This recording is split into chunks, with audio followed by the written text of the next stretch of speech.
Here's why we don't really reach into the future. We're trapped either by regret of the past or the routine of the present. So busy with the routine of the present, we don't give much thought to designing the future. Or trapped by the past with regrets of past losses and past failures and past mistakes. And we relive it over and over again, not to the benefit of changing it for the future, but just because, we feel that our lives have been less than favorable simply because of all the things that's happened to us in the past. But here's the real key, is to spend some time, and usually we don't do it until someone comes by and offers the suggestion. That's why meeting the right person at the right time, attending the right class, listening to the right sermon, having a conversation with the right person sometimes can totally change the direction of your life. And you're never the same after that personal contact, or sitting in that class, or reading that book, or coming face to face with someone who says, hey, our lives are not that good. What could we do to change? And that very conversation starts this whole process. Wow. I'm arrived at a fairly place. How could I change all of that for the future? And that is all possible. And this point of contact, maybe today, will help change all of that and give some of you a new glimpse of some of the possibilities. We talked a little bit earlier about the possibilities and believing that the possibilities were possible for you, then going to work and make them happen. But let's talk now about setting goals and see if we can't make this really meaningful. Here's the next key. Make sure that the greatest pull on you is the pull of the future. Not the pull of the past that keeps taking you back. Not the pull of gravity like the present that just keeps you sort of stuck where you are. But we want to make sure that the greatest influence and pull on us is the pull of the future. If you have powerful goals well designed and plenty of them, to stir your imagination, here's what they will do. Goals become like a magnet. And the bigger they are and the stronger they are and the longer the list and the more things you'd like to acquire during the course of your lifetime, the stronger they pull. And here's the other advantage in setting goals, so that these goals begin to pull you in that forward future direction. They pull you through all kinds of downtime, all kinds of nighttime experiences, all kinds of winters.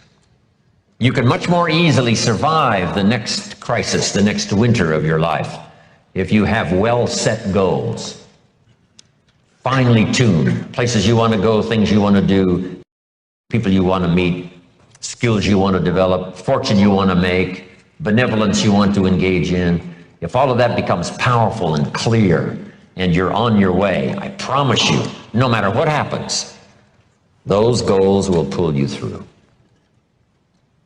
You won't be lost in the middle because you'll be able to see beyond. So with that in mind, let's now engage in this little session. It may be one of the most important for the weekend, designing the next 10 years. I want you to take a fresh piece of paper, or at least put a title up on one page and call it Goals Workshop. And in this Goals Workshop, I'm going to ask a series of questions, and I want you to write down the question first and then do the exercise. Okay? Write down the question first and then do the exercise. If you're ready to go, say, let's go. Here's number one. I want you to list 5 things you've already accomplished that you're proud of. Make a list of 5 things you've already accomplished that you're proud of. Because all of us have set goals, maybe haphazardly, maybe spasmodically. Even when we were kids, we wished for something, worked hard, and sure enough, we got it. List 5 achievements, 5 goals that you've reached in the past already that you're proud of. If you won a gold medal at the Olympics, that would be a good one to put on there. Whatever you've accomplished, just a list of 5 things. This is just a little review that, we're not sitting in a very bad place. We've all accomplished some things. Some of us, a lot of things. When you're working with children, this is a good exercise to start with. What have you already accomplished that you're proud of? In this little country town in Idaho, I graduated 3rd in my class in high school. And I'm going to another class reunion in September. I graduated in 1949, 3rd in my class.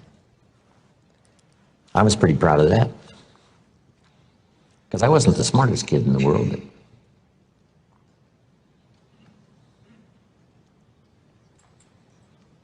We're called the 49ers, Idaho 49ers, graduated in 1949. It'll be interesting, right? Another class reunion come September. Some of my classmates are still there in this little farm community, farmers, bankers, real estate people. It's a great group. 5 things you've already accomplished that you're proud of. Wish we had time here to go over everybody's list of 5. I'm sure some of you would be really impressed.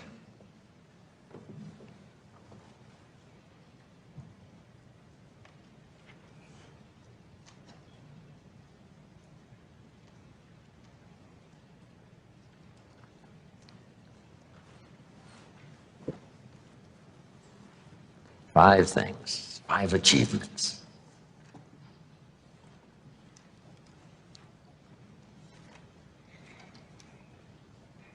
So this list of 5 now proves, right, that you already know how to set goals.